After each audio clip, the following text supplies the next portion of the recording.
ভর্তা না এ যেন অমৃত। এটা শুধু আমি না, আপনারাও বলবেন যখন এই ভর্তাটা আপনারা বাসাতে ট্রাই করে খেয়ে দেখবেন, তখন বুঝবেন আসলে যে কি ভর্তা দিয়ে ভাত খেলেন। হ্যালো এভরিওয়ান, আসসালামু আলাইকুম।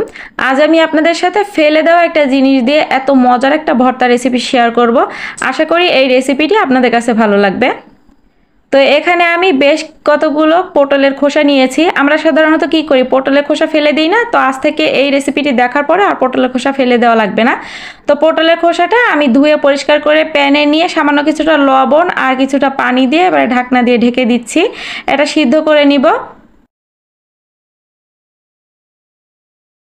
কিছুক্ষণ পরে ঢাকনাটা তুলে নিচ্ছি। যখন এরকম বলক চলে আসবে এ সময় এবারে একটু নেড়েচেড়ে মিশিয়ে নিচ্ছি।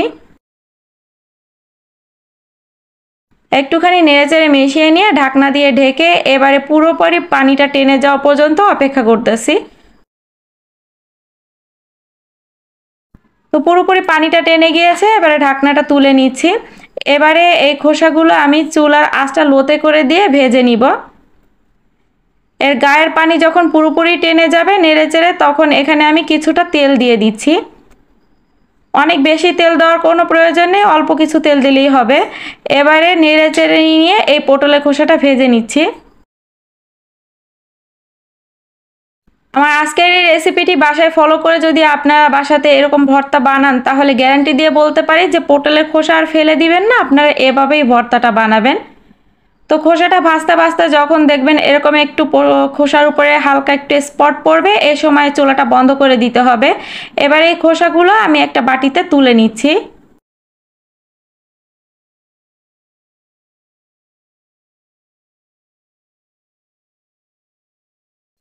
এবার এই সেম প্যানে আমি আরও কিছুটা তেল দিয়ে দিচ্ছি। দুইটা শুকনো মরিচ নিয়েছি আর মরিচের মাঝখান থেকে একটু ছিঁড়ে দিচ্ছি, তাতে করে বীজগুলো তাড়াতাড়ি ভাজা ভাজা হয়ে যাবে। তিনটা কাঁচামরিচ নিয়েছি, কাঁচামরিচের মাঝখানগুলো একটু ভেঙে দিচ্ছি, এতে করে মরিচটা যখন ভাজবো এটা ফেটে গায়ে আসবে না।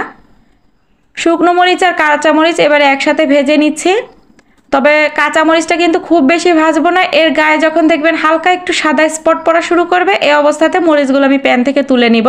কারণ আমি মরিচটা চাচ্ছি একটু আধা কাঁচা একটু আধা ভাজা এরকম হবে, তাতে করে এর ফ্লেভারটা কিন্তু খুবই ভালো আসে।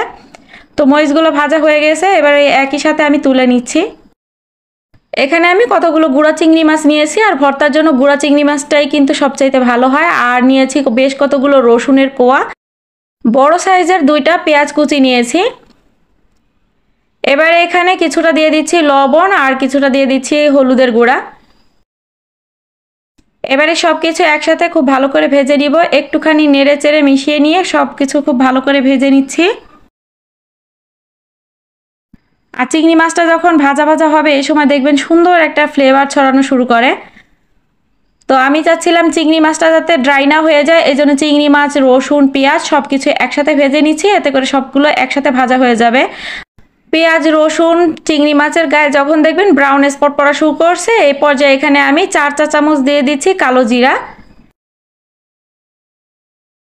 কালো জিরাটা দেওয়ার পরে চুলার আঁচটা কমিয়ে দিয়ে এটা ভেজে নিতে হবে। এটা কিন্তু চুলার আঁচ বাড়িয়ে দিয়ে ভাজলে কালো জিরাটা পুড়ে যাবে।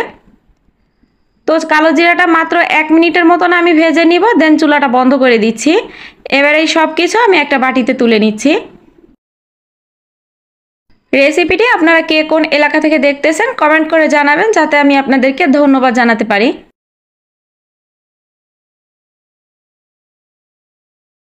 এবার এই সব কিছু আমি একটা গ্রাইন্ডারের জগে নিয়ে নিচ্ছি।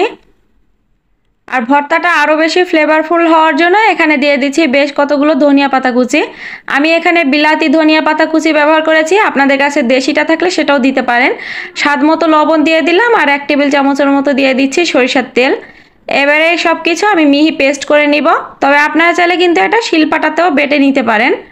তো এই তো ভর্তাটা আমি বেটে নিয়েছি। এবার এই ভর্তা থেকে ছোট ছোট বলের মতো করে নিচ্ছি।